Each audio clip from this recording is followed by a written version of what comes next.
Dr. Chakravarti, Mr. Sambamurthy, members of the Governing Council, distinguished ladies and gentlemen, and the media. It's really a great pleasure to be here at the IDVRT speaking on the topic of affordable technologies for inclusive growth. I think Dr. Chakravarti made a very important point that the main value of technology in inclusive growth is the fact that by lowering transaction costs, you essentially make it affordable for the people and profitable or meaningful for the business to operate. To give an example, if we were just discussing in the afternoon about what is the average value of an ATM transaction, the average value of an ATM transaction today in India is 3,000 rupees. But if we were to offer micro payments at the level of the village, then the average transaction value will drop to 50 rupees. And therefore, when your technology infrastructure is optimized to deliver average transaction of 3,000 rupees, when you deliver at 50 rupees, you will have many more transactions, but you deliver them at a much lower cost. And unless you can do that, you can't deliver that particular service to the customer and in turn make a profit or make a gain. So clearly, technology essentially, because it has these kind of game-changing abilities, fundamentally allows you to change the paradigm or change the way that you deliver services. Now, financial inclusive growth is a big word. Inclusive growth can mean many things, and it's I don't want to go all over the place talking about what is inclusive growth.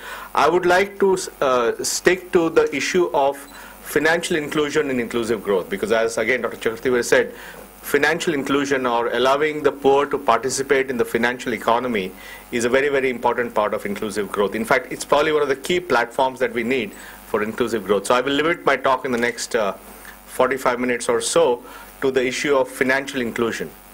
Now, financial inclusion itself is again a very big word, because financial inclusion means many things to many people. To some people it means banking services, to some other people it means offering insurance products. A third person may say, unless you offer a pension product, you can't have financial inclusion. A fourth person may talk about something else.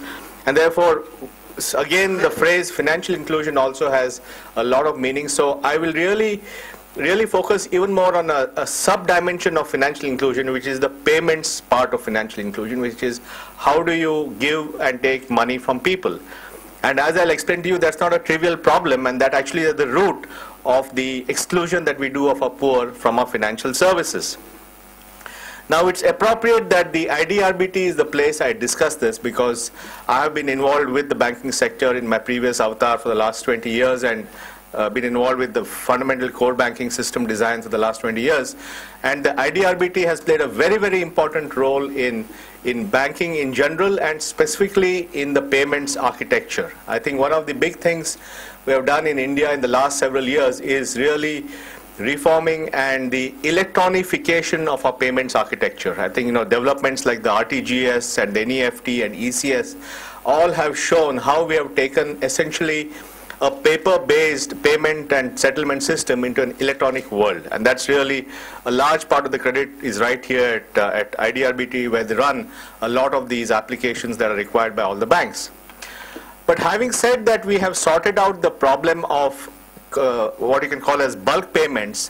Where we are still lagging behind is in the issue of retail payments. In other words, retail payments are the transactions that we do at each given point, and it's about the money that we exchange. And that is really where we have to do a lot of things, because even today, 90% plus of our retail payments are cash-based. And unless we can take those payments to an electronic model, we'll not be able to lower transaction costs to an extent where the poor can participate in the economy. And therefore, the electronification of retail payments, which is to increase the number of electronic transactions in the system and reducing the number of paper-based transactions at the retail level, is the single biggest, I would think, challenge of getting people onto the system. And therefore, we really have to think about how to solve the challenge of retail payments where individuals and their getting access to money is simplified. Now, you may say this is a very simple problem, and it seems very simple. But the reality is that we have not solved this problem for the large majority of the population of this country. The total number of ATMs in this country is less than 40,000. It's approximately 38,000. Most of it is in urban and essentially high population areas. The total number of point of sales in this country is about 500,000. Again, it's biased towards urban and concentrated populations. But the vast majority of our villages do not have any access to any way to withdraw money or deposit money very easily. And it is those people whom we have to touch to be able to give them these kind of services. I just thought I will take 7 or 8 examples of the real world challenges that the poor face. Let's assume that you are an NREGA worker today. Now, sometime back we decided in the NREGA system that the NREGA worker must deposit the money, the worker's wages must be deposited either in a bank account or a post office account, and we have opened about 65 million accounts, about 30 million in the banks and 35 million in the post office. And in the banking system, these are called as no-frills accounts. But these accounts are in the bank branches, which are located very far away from the villages where these people work and live. And therefore, if you're an NREGA worker, you work for 2 weeks, you get 100 rupees a day, you get 1,000 rupees for the 2 weeks, you have to take one more day, travel somewhere 20-30 kilometers to the branch, stand in the queue, withdraw your money and come back the same day. In other words, you spend an entire day just to withdraw the money that you are entitled to. And that's what it means, because that person does not have easy access to the withdrawal of money in his own village. That's an example of an NREGA worker. Similarly, there is a program of government as part of the National Rural Health Mission called the Janani Suraksha Yojana, where pregnant women are entitled to a certain cash payment if they come in for antenatal care and come in for institutional delivery. And in many states, you know, it's about 1,400 rupees in so-called high focus states and 700 rupees in other states. And states like Tamil Nadu have their own program where they're giving much more money to pregnant women to come. But how do you give the money when they come? Because again, you have to figure out how do we give them the money. They get a bearer's check, or they get cash, or something like that. So everyone has their own method of paying people. If you give it in a bank account, then you have to travel to the bank to get the money. If you give it as a check, you have to cash the check somewhere. If you give it as cash, that creates rent-seeking opportunities. If you give it to the post office will deliver cash over time. So every kind of payment system that we have to deliver money to the poor has some limitations that make their life extremely difficult. A third example is a remittance. If you are a person, say, working in Mumbai or in Delhi, and you want to remit money to your wife in a village in Bihar, how do you do it?